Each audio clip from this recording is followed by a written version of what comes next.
12月7号至10号，国家主席习近平应沙特阿拉伯王国国王萨勒曼邀请，赴利雅得出席首届中国阿拉伯国家峰会、首届中国海湾阿拉伯国家合作委员会峰会，并对沙特进行国事访问。2天3夜时间里，习近平主席出席2场峰会，并对沙特进行国事访问，同近20位阿拉伯国家领导人举行双边会见，引领中阿、中海和中沙关系迈进全面深化发展的新时代，也让今年的元首外交成功收官。当地时间12月10号，国家主席习近平结束访问行程，回到北京。访问结束之际，中共中央政治局委员、国务委员兼外交部长王毅向随行记者介绍此访情况。王毅说，习近平主席在20大前后3次出访期间，累计同40多个国家领导人双边会见，付出了辛劳，增进了互信，推动了合作，收获了友谊。中东之行实现了今年元首外交的成功收官。王毅表示，各国领导人祝贺中共20大成功召开，祝贺习近平主席再次当选中共中央总书记。各方均重申坚定恪守一个中国原则，坚定支持中方维护自身核心利益，将始终坚定同中国站在一起。很多领导人表示，中方在国际场合秉持的立场正义公道，提出的倡议充满人文关怀和先进理念，推出的重大举措有利于世界和平安全和各国共同发展。阿拉伯国家理所当然要积极支持参与。事实证明，中国立天下之正位，行人类之大道，不搞地缘政治的小圈子，不打地缘私利的小算盘，对阿拉伯国家以心相交，以义为先，受到地区国家的真心支持和广泛欢迎。多位领导人表示，对华友好合作没有上限。在中共20大胜利闭幕之后，中国强调的是中国与世界之间的关系会更加的紧密。中国式现代化必然意味着开放合作。在这一次外交月的设计当中，我们也会看到中国外交是全方位的开展，不但有大国之间的互动，有中国对于周边国家、周边地区的关注。同样，中国关注的是中国与发展中国家之间的互动，共同发展。那么另外呢，在多边的场合，不管是推动全球治理还是区域经济一体化的进程，中国也注入了更多的能量。所以在这样的一个过程当中，大家会看到的是，当中国实现20大的胜利闭幕，中国国内在进行调整、在出发的时候，在开启新征程的时候，中国和世界之间的关系正在走向更加紧密的一个前景。王毅还特别提到，在中海峰会上，习近平主席强调，未来3到5年，中国愿同海合会国家在5个重点合作领域做出努力，其中排在第1位就是构建能源立体合作新格局。中国将继续从海合会国家扩大进口原油、液化天然气，加强油气开发、清洁低碳能源技术合作，开展油气贸易人民币结算，设立中海和平利用核技术论坛，共建中海核安保示范中心，为海合会国家培养和平利用核能与核技术人才。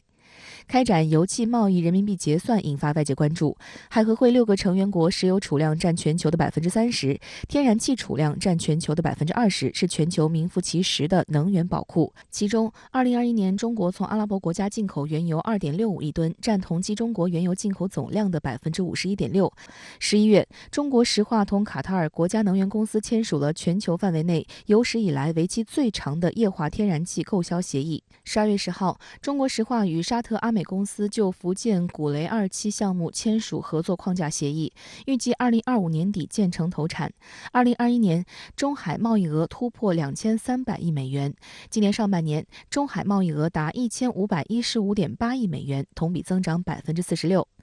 石油交易人民币结算并不是新话题，也不仅限于海合会国家。近年来，国际大宗商品贸易中已经逐渐出现了非美元结算的趋势。有媒体披露，早在2016年，沙特王储首次访华时，两国就启动相关谈判。相关话题在今年3月再次引起国际市场关注。今年4月，俄罗斯副总理诺瓦克表示，以人民币出售俄罗斯石油和煤炭的协议已经具备，俄财政部和中央银行正细化方案。11月，有俄罗斯企业开始使用人民币与巴西结算化肥，并表示人民币流动性最佳，发展中国家愿意使用人民币支付。目前，伊朗的主要外汇货币中，人民币和欧元并列首位。西方媒体试图把人民币的国际化作为中国与美国争夺霸权、中国削弱美元地位的所谓的一种手段来进行渲染，刻意的制造中美之间对抗的这种态势。但是这个时候呢，从中国主动发声当中，我们强调的是人民币的结算是基于双方之间经贸关系的紧密，它并非政治设计，而是符合经济规律。同样的涉及到油气领域，既然呢已经在进行油气加的全产业链的合作，那么未来呢通过人民币的支付跨境结算，带给双方的是减少风险的这种现实的收益。所以从中国的视角来说，未来人民币的国际化的进程是互利共赢的一个进程，而并非制造更多的分裂，甚至是进行大国竞争的一种手段。外媒也密切关注习近平此行。在访问沙特期间，路透社报道称，这是一次具有划时代意义的访问。中国国家主席习近平受到沙特的热情欢迎。法新社援引沙特能源大臣萨勒曼的话称，沙特将继续做中国在全球石油市场可靠和值得信赖的伙伴。美国外交政策杂志评论称，在当前国际局势中，沙特将拒绝选边站。美国和沙特一夫一妻制的婚姻已结束。报道指出，对于沙特而言，中国现在是沙特最大的贸易伙伴，已超过美国与沙特的双边贸易。从这一次密集的外交月当中可以看出，世界对于中国的关注，希望更近距离的了解中国。一方面呢，对于很多的发展中国家来说，大家看到中国发展所取得的成绩，希望与中国在交往的过程当中更多了解中国的治国理政的经验，希望呢从与中国之间的互动当中互学互鉴，以及呢希望在多边的场合更多的使中国发挥维护公平正义的作用等方式，来看到中国外交具体的来发挥一些作用，产生更多的效能。据央视军事报道，近日解放军南部战区海军某潜艇支队某艇在南海海域展开训练期间，突然收到上级情况通报称，发现敌舰正在附近海域游荡。随后，潜艇迅速由训转战，主动前往敌方舰艇所在海域，与目标进行接触。该艇艇长表示，这种拿敌练兵的情况已经成为解放军潜艇部队在南海区域的常态化动作。其中传递哪些重要信号？来看分析。据报道，南部战区海军某潜艇支队当时正在南海海域训练，收到上级发现敌舰的情况通报后，该支队某潜艇艇长王海亮果断指挥潜艇各站位进入作战状态。王海亮提到的声纳值更，指的就是潜艇上值班人员通过声纳定期收集目标信息，确保舰艇航行安全；而加强声纳值更，就意味该舰艇没有停止训练，而是随即开启由训转战模式，迅速前往敌方舰艇所在海域，主动与目标舰艇接触，让所有艇员得到了一次拿敌练兵的机会。报道称，由训转战指的就是作战部队开展常规训练时，在接到紧急命令或遇突发事件情况下，迅速从训练模式转变为作战模式，主要检验潜艇的应急作战能力，对潜艇指挥员的能力素质也是极大考验。时事评论员曹卫东认为，这则报道中提到的敌方舰艇指的应当就是在南海海域频繁活动的美军舰艇。解放军潜艇部队在南海常态化由训转战，面对美军舰艇不仅不退缩，反而主动迎敌，拿敌练兵，其中透露出的信息量相当大。因为他正在执行一种训练的任务，但是一接到命令之后，马上转为作战的这种行动，因为他的训练就是按照作战的要求来执行训练的，所以战训耦合，这体现了我们的训练方式和我们战备值班的方式一个重大的变化。曹卫东表示，报道中还能看出，这艘由训转战的潜艇定是一艘全训合格的舰艇，标志着其获得了单舰、编队以及多军兵种协同作战的完整战斗力，说明我们现在的这些装备在执行训练的过程中，实际上已经达到了就是执行作战任务的标准。曹卫东告诉深圳卫视记者，由训转战情况已成为常态，也从侧面反映了当前南海复杂的斗争态势。作为美国遏华的重要手段，美军近年来在南海活动的频率明显增加，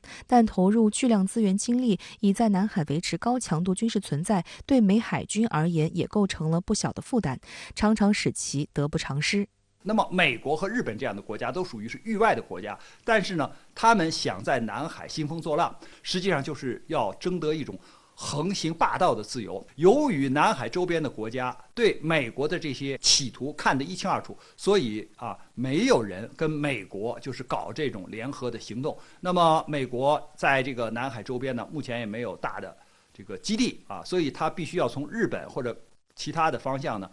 来派舰艇和飞机，这样呢对他来说这个成本是非常高的，并没有取得他预期的效果。央视军事还披露了解放军潜艇遭外国反潜机持续跟踪的消息，曾多次带领官兵执行远航训练、重大演训以及巡逻等任务的海军某潜艇支队教练艇长赵爱军回忆起在一次远航任务中利用噪声干扰甩掉外国反潜机的经历。当时我方潜艇在上浮充电，被外国反潜机发现并持续跟踪搜索，赵爱军立即升起潜望镜仔细查看海面情况。当时海上商船、渔船逐渐增多，多种噪声交叠，他立即决定利用噪声为掩护，干扰敌机探测。经过一番周旋，潜艇跳出敌反潜机跟踪范围，顺势坐沉海底。过了3-4个小时以后这声呐报告听到了微弱的主动声呐信号，声音非常弱，判断距离非常远，说明它跟丢了。近年来，美军在南海活动频率明显增加，其中 P3C 和 P8A 都具备很强的反潜作战能力。2021年上半年，以海洋监视船为代表的美军海上侦察力量活动强度持续走高。美军5艘装备了高性能声呐的所谓海洋测量船，先后前往南海频频开展作业，其主要目的是监视解放军水下兵力动态，分析潜艇在重点海域的活动范围、进出路线等，为反潜作战提供情报支撑。当然，根据就是美国对我们不同的侦察方式和手段，我们都会采取相应的这个措施。一个是对它进行警告驱离，还有一个呢就是规避它的这种比如说侦察监视的方式比如说你在开机的时候，或者你的这个电子侦察机来的时候，我有些频段是不打开不使用的，那么这样的话呢，就使它难以达到这种侦察的目的。美中院近期通过创纪录的8580亿美元国防授权法案，包含多项消极涉华条款，令中美关系再度阴云笼罩。在此背景下，美国国务院派出一个高级代表团于11号抵达中国。他们此行的目的是什么？是否在为国务卿布林肯明年初访华打前站？来看报道。当地时间10号，美国国务院宣布，美国务院亚太事务助理国务卿康达与国家安全委员会中国事务资深主任罗森伯格于本月11号至14号访问中国、韩国和日本。此次访华的2名美国高级官员均与中国联系紧密。1994年进入美国外交系统的康达，在亚太地区有丰富的外交履历，曾担任美国驻华大使馆代表团副团长、白宫国家安全委员会亚洲事务高级主任等，目前兼任美国务院中国与蒙古国事务办公室主任，通晓中文及日语。而罗森伯格曾是奥巴马时期美国国家安全委员会中国和朝鲜半岛事务负责人。拜登上任后，在国安会新设2个与中国相关的职位，其中的中国事务资深主任就由罗森伯格担任。外界注意到，中美元首上个月在印尼巴厘岛举行面对面会晤，康达和罗森伯格均出现在随行参会的美方人员名单中。而根据美国务院日前发布的公告，2人访华期间将在2国元首会晤的基础上，继续负责任地管控2国之间的竞争，并探讨潜在的合作领域。他们还将为美国国务卿布林肯明年初访问中国做准备。美方呢，实际上也迫切的需要与中方加强对话。当然呢，仅仅呢通过一次国务院的高级代表团访华呢，就想在所有领域呢取得实质性的重大突破呢，不太现实。但是呢，这种访问呢，它有助于双方能够呢创造一种良好的沟通氛围，为后续更好的推进相关问题的解决呢，创造最基本的条件，打下呢最基本的基础。布林肯在元首会晤后第一时间表达访华意愿，随后他在泰国曼谷出席 APEC 第9次领导人非正式会议期间确认，其任内的首次访华之旅将在明年1月或2月进行，届时将与中方重点讨论2国元首会面时提出的双边议题、地区事务以及卫生安全、气候变化等全球事务。若顺利成行，布林肯将是继美国总统气候问题特使克里、常务副国务卿舍曼后第3位访华的拜登政府高层。We need to keep open and indeed strengthen lines of communication between our countries. That is necessary if we're going to responsibly manage the relationship, to deal with the competition that we have so that it does not veer into conflict. 美国国家安全委员会印太事务协调员坎贝尔8号就表示，在接下来的几个月里，世界将看到中美之间恢复一些更实际、更可预测的大国外交要素。美国财长耶伦同一天也公开表示，对访问中国持开放态度，期待与中国进行更加深入的互动。路透社认为，耶伦此番寻求深化与中国经济接触的态度，表明中美紧张关系或将有所缓解。此前，耶伦曾在巴厘岛 G20 峰会期间与中国人民银行行长易纲会面，双方就相关经济金融问题进行了广泛的建设性的交流。实际上，中美作为世界最大2个经济体，经贸联系已密不可分。据统计，今年上半年，中美贸易总额同比增长了 12.7%。在受疫情影响而低迷的世界经济中，两国互惠合作仍有亮眼表现。驻美大使秦刚8号到访马萨诸塞州波士顿港，与港务局、国际码头工人协会负责人等深入交流。秦刚说，很高兴得知波士顿港与包括中国在内的世界各国开展广泛经贸合作，港口的兴衰与贸易息息相关，中美两国互为最重要的贸易伙伴。去年双边贸易额超过7500亿美元，为美创造了260万个就业机会。双方应持续推动中美经贸往来，助力两国经济发展，创造更多就业机会。今年是中原海运与波士顿港合作伙伴关系20周年，秦刚表示，希望下一个20年双方继续深耕和拓展务实合作，为彼此带来更多互利共赢的成果，给两国民众带来更多实惠。中美两国之间这种贸易投资关系，无论呢美方它的主观意图如何，这种客观的紧密联系的基本格局，可以说是谁也改变不了的。因此呢，即使从美方自身的经济利益出发，美方呢也必须和中方相向而行，加强沟通。不过，美国国会一些政客却始终戴着有色眼镜看待中国的发展，给中美关系不断制造麻烦。美国会众议院近期高票通过了2023财年国防授权法案，其中夹带大量涉华消极内容，包括分5年为台湾提供合计100亿美元的高额军事赠款。值得警惕的是，法案还指示美国政府做好系统性应对台湾问题的准备，包括制定一套完善的训练项目，加强所谓台湾防卫的韧性等。对此，中方第一时间表示强烈反对，并敦促美方删除法案中的涉华消极内容，停止打台湾牌，搞以台制华，以免进一步损害中美关系。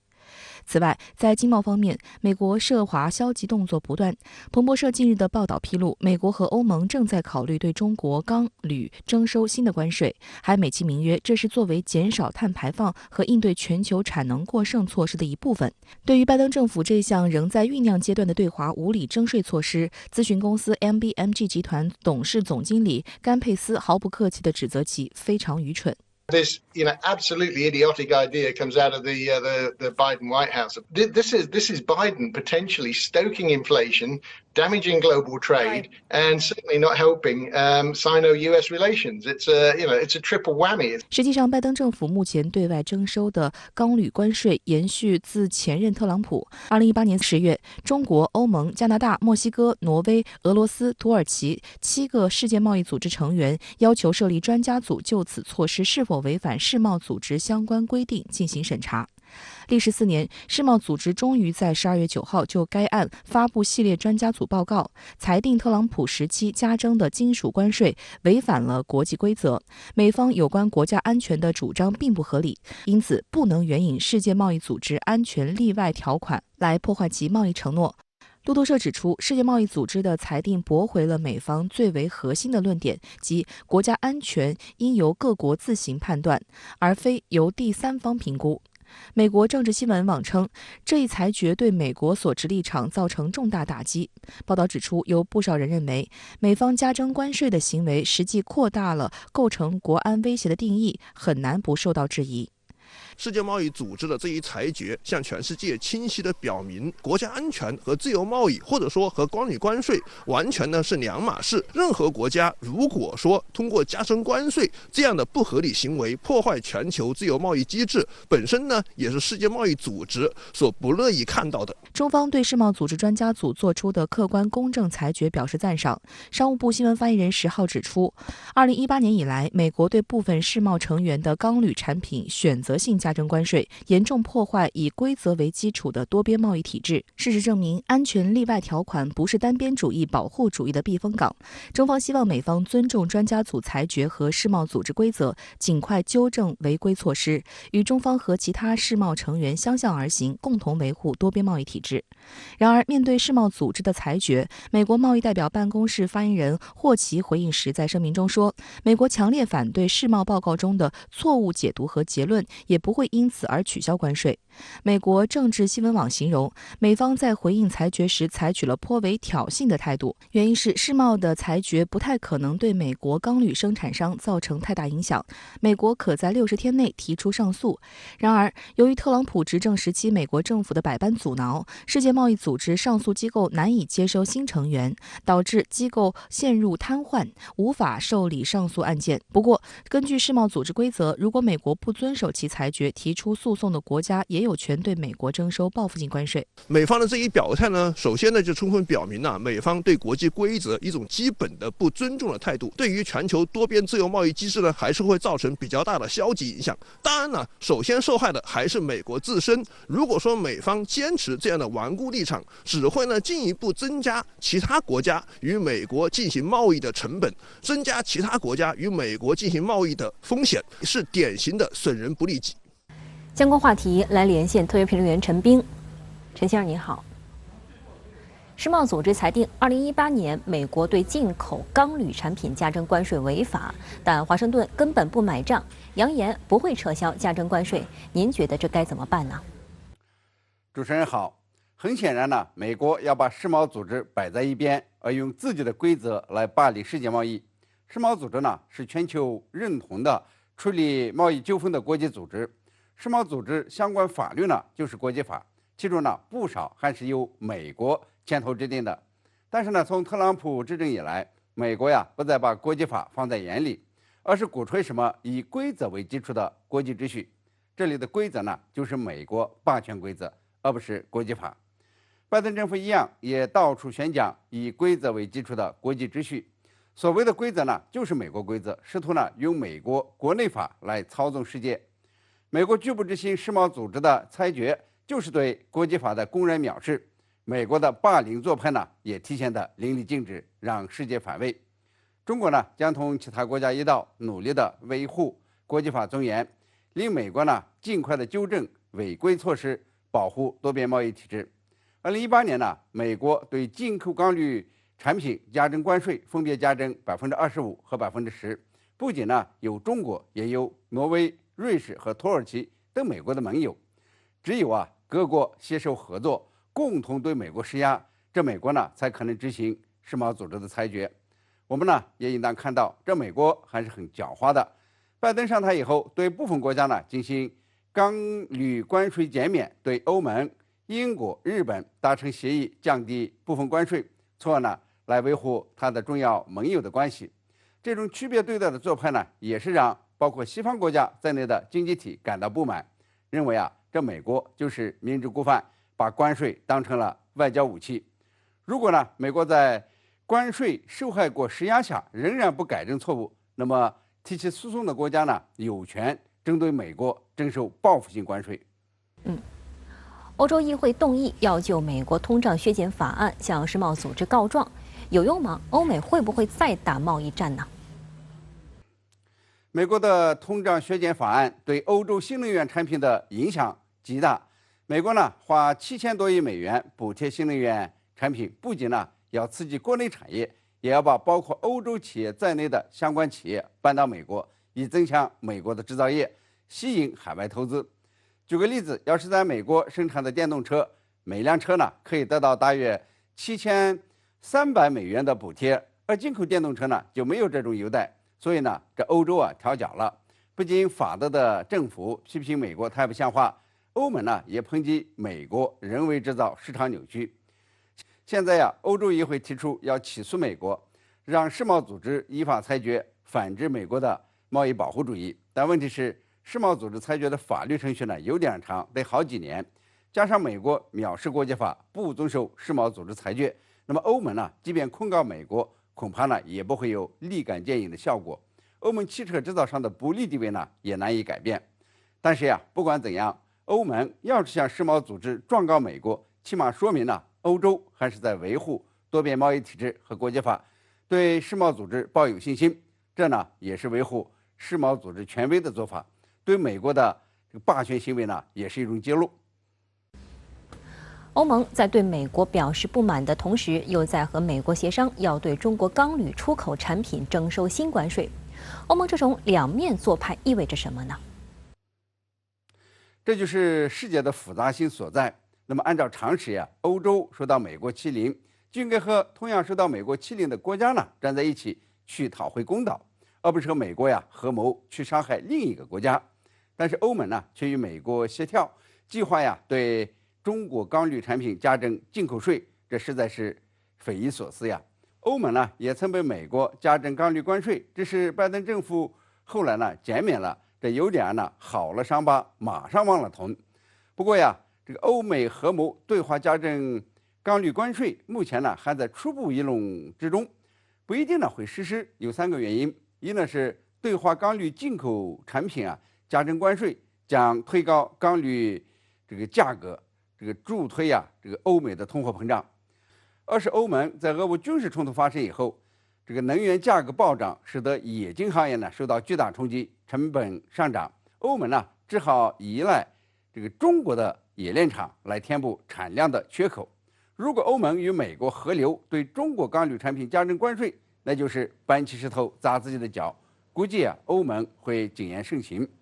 但是中国钢铝产品呢，只有一小部分进入欧美。据统计呢，2021年出口到美国的钢铝产品仅占中国合进出口总量的1.3%。即便欧美加征关税，对中国钢铝产业的影响呢，它还是十分有限。不管最终呢是否实施，欧盟合流提出对华加征这个关税的议题，都伤害着中国人的心，会加剧对欧美的不信任感。好的，谢谢陈先生在线与我们分享您的观点，谢谢。再来关注俄乌局势。11号，土耳其总统埃尔多安分别与俄乌领导人通话，试图在两国间扮演斡旋角色。俄乌冲突陷入僵局之际，外界担忧的焦点之一就是发生核战争的风险正逐步升高。9号，俄总统普京表示，考虑引入美国先发制人的打击，以解除敌人的武装，并警告称，如果有任何国家胆敢以核武器攻击俄罗斯，最终都将从地球上消失。当地时间11号，埃尔多安在与普京通话时向其表示祝愿尽快结束俄乌冲突。自俄乌冲突爆发后，土耳其就开展了外交斡旋。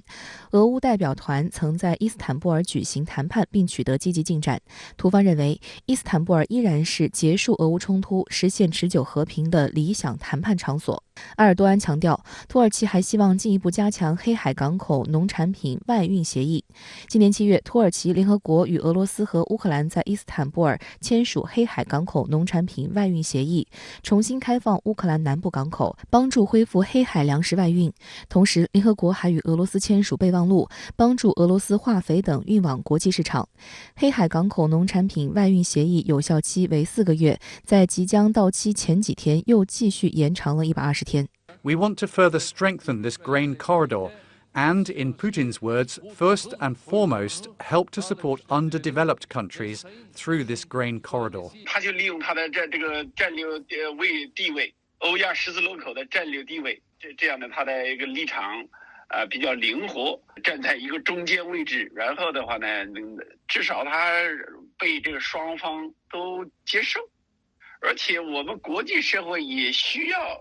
在中间进行不断的调停。此外，当地时间10号，德国总理舒尔茨表示，希望就结束俄乌冲突一事与俄罗斯总统普京继续保持对话。他说，如果没有对话，就不可能解决当前的乌克兰危机。自己已经与普京进行了几次电话交谈，但舒尔茨也表示，这种程度的对话仍无法影响目前的局势。不过，普京并不拒绝与西方国家对话，他此前就曾多次表示，各方应当通过达成协议来结束冲突。О чем? И можно ли с кем-то договариваться? И где гарантии? Вот это, конечно, вопрос. Но все равно в конечном итоге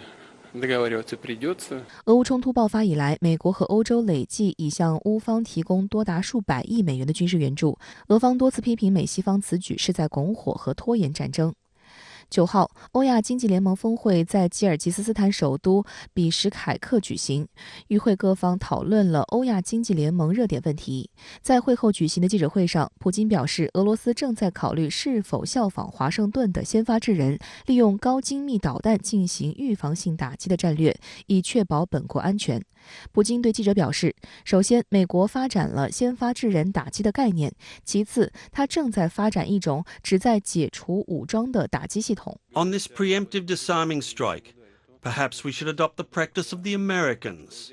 their idea of keeping themselves safe. 普京警告，如果有任何国家胆敢以核武器攻击俄罗斯，最终都将从地球上消失。他用这个时候发出核威胁的最大的可能性就是国际社会加大促和的力度，一个想法，这是他最大的可能性。他就这个时候他也不想打了，他希望谈判，希望和谈，但是他自己不能提出来，他只能用这种方式间接的让国际社会来重新关注俄乌冲突。按俄罗斯现有军事准则，动用核武器是国家面临生死存亡时应对危机的最后手段。由于俄军在乌克兰战场持续受挫，国际担心俄罗斯会诉诸核武以扭转战局。此外，值得注意的是，当地时间11号，俄罗斯联邦安全会议副主席梅德韦杰夫在社交媒体上表示，俄罗斯正在扩大最具杀伤力武器的生产。俄罗斯与美国的核弹头加起来占全球总数的约90%，足以摧毁地球许多次。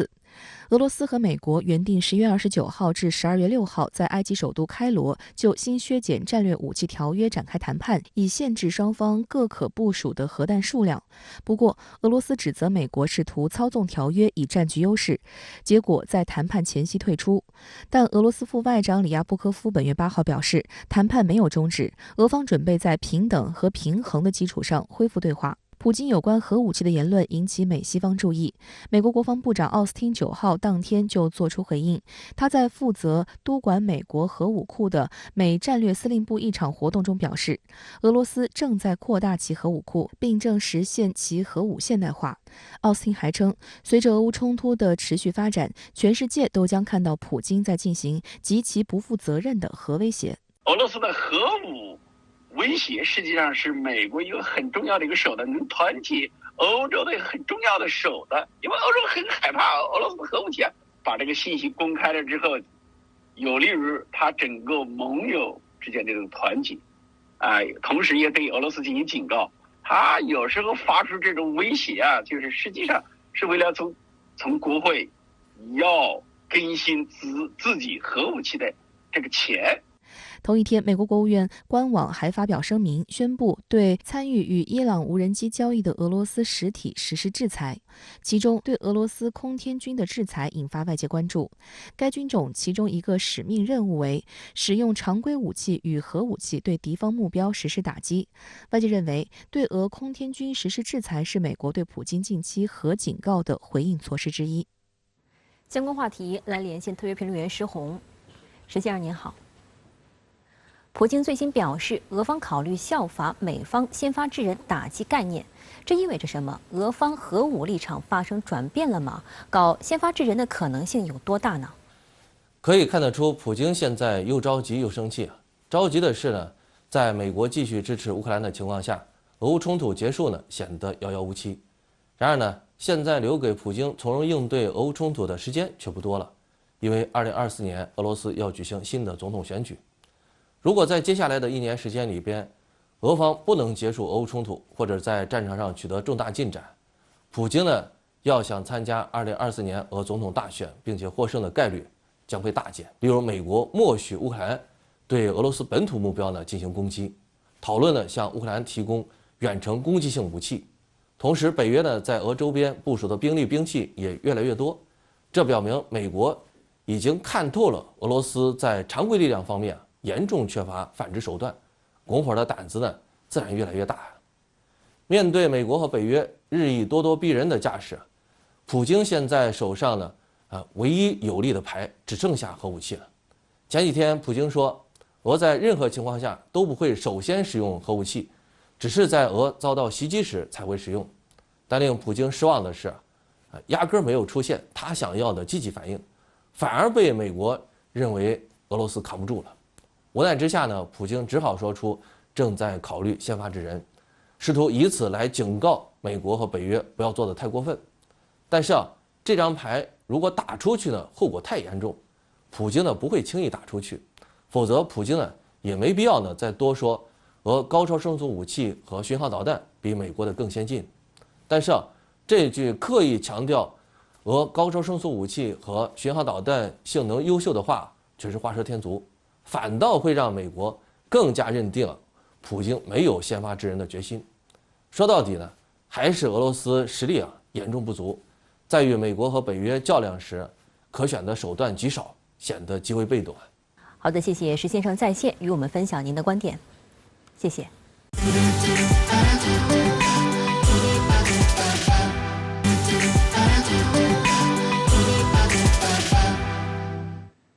欢迎回来。民进党9合1败选检讨小组9号召开首次检讨会议，但会后的新闻稿引发党内资深民代刘世芳的不满。他在社交平台上抨击新闻稿内容没有重点，并质疑民进党窝里斗。有台媒就以刘世芳5件意在苏贞昌为题进行报道，认为此事实则是民进党内部权力真空时期的派系斗争。刘世芳10号在社交平台发文称，民进党的检讨报告令人意外的没有看到重点，新闻稿轻轻带过，并质疑这是中央党部刻意的低调安排吗？刘世芳认为，政务官没有协助辅选以及放任贿选案件频传，掩盖买票真相而影响选举结果，导致绿营选票流失。除此之外，重北轻南辅选，大小绿党选前无法有效沟通，而导致两败俱伤。县市长候选人选择性帮议员，也被刘世芳认为是民进党败选关键。他质疑这几点都有绿营人士在背后参与，却没有在检讨会议中做出提醒。刘世芳问道：以上算不算茶壶内风暴？直指民进党窝里斗。多名民进党籍民代对刘世芳的抨击表示支持。日前岛内9合1选举民进党大败后，苏贞昌仅口头请辞，又随即接受慰留，令外界哗然。随后，民进党籍台北市议员王世坚开出逼宫第一枪，要苏贞昌下台。尤其是日前台湾地区副领导人赖清德宣布参加民进党党主席补选的角逐，苏贞昌是否与之竞争，成为政坛关注焦点。